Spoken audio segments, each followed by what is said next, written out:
There is treasure to be desired and oil in the dwelling of the wise, your shield and buckler.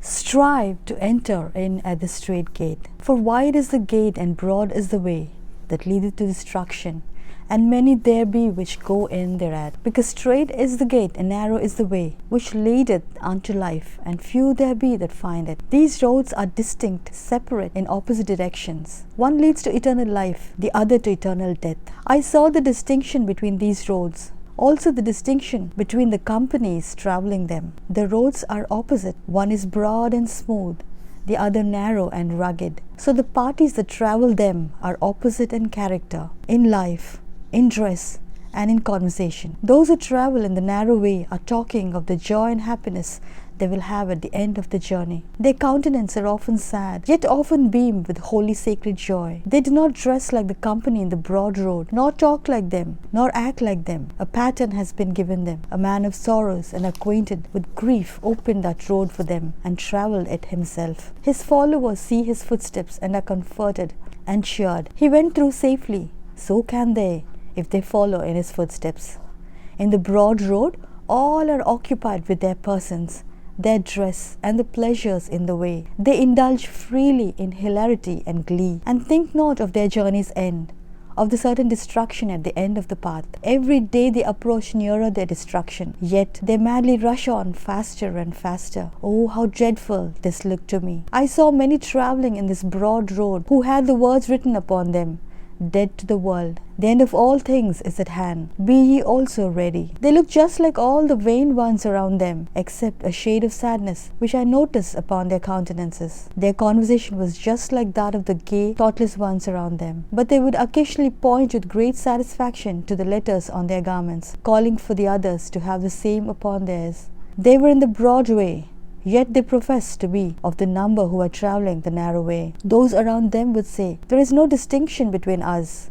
We are alike. We dress and talk and act alike. Then I was pointed back to the years 1843 and 1844. There was a spirit of consecration then that there is not now. What is come over the professed peculiar people of God? I saw the conformity to the world, the unwillingness to suffer for the truth's sake. I saw a great lack of submission to the will of God. I was pointed back to the children of Israel after they left Egypt. God in mercy called them out from the Egyptians that they might worship Him without hindrance or restraint. He wrought for them in the way by miracles. He proved and tried them by bringing them into straight places. After the wonderful dealings of God with them and their deliverance so many times, they murmured when tried or proved by Him. Their language was, would to God we had died by the hand of the Lord in the land of Egypt. They lusted for the leeks and onions there. I saw that many who profess to believe the truth for these last days think it strange that the children of Israel murmured as they journeyed, and after the wonderful dealings of God with them, they should be so ungrateful as to forget what He has done for them. Said the angel, ye have done worse than they. I saw that God has given His servants the truth so clear, so plain,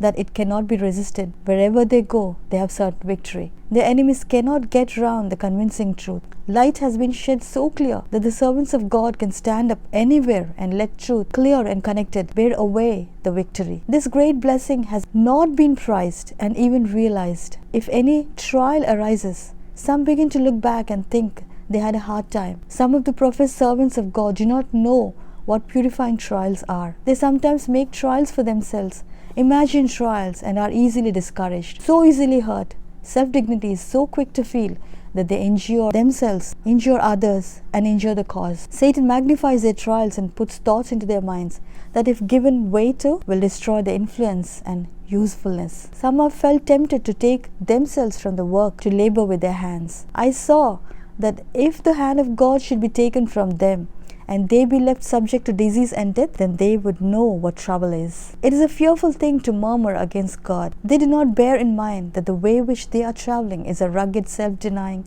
self-crucifying way, and they must not expect everything to move on as smoothly as though they were travelling in the broad road. I saw that some of the servants of God, even ministers, are so easily discouraged. Self is so quickly hurt that they imagine themselves slighted and injured when it is not so. They think their lot hard. Such realize not how they would feel should the sustaining hand of God be withdrawn, and they pass through anguish of soul, they would then find their lot tenfold harder than it was before, while they were employed in the work of God, suffering trials and privations, yet withal having the Lord's approbation. Some that are laboring in the cause of God know not when they do have an easy time. They have had so few privations, and know so little of want or wearing labor or burden of soul, that when they have an easy time, when they are favored of God and almost entirely free from anguish of spirit, they know it not and think their trials great. I saw that unless such have a spirit of self-sacrifice and are ready to labor cheerfully, not sparing themselves, God will release them. He will not acknowledge them as his self-sacrificing servants, but will raise up those who will labor not slothfully, but in earnest, and will know when they have an easy time. God's servants must feel the burden of souls and weep before the porch and the altar, crying, "Spare thy people, O Lord." Some of the servants of God have given up their lives to spend and be spent for the cause of God, until their constitutions are broken down and they are almost worn out with mental labor, incessant care, toil and privations. Others have not had and would not take the burden upon them. Yet just such ones think they have a hard time because they have never experienced hardships. They never have been baptized into the suffering part, and never will be as long as they manifest so much weakness and so little fortitude and love their ease so well. From what God has shown me, there needs to be a scourging among the ministers, that the slothful, dilatory and self-caring ones may be scourged out, and there remain a pure, faithful and self-sacrificing company, who will not study their ease, but will minister faithfully in word and doctrine, willing to suffer and endure all things for Christ's sake, and to save those for whom he died. Let these servants feel the woe upon them if they preach not the gospel, and it will be enough. Your shield and buckler.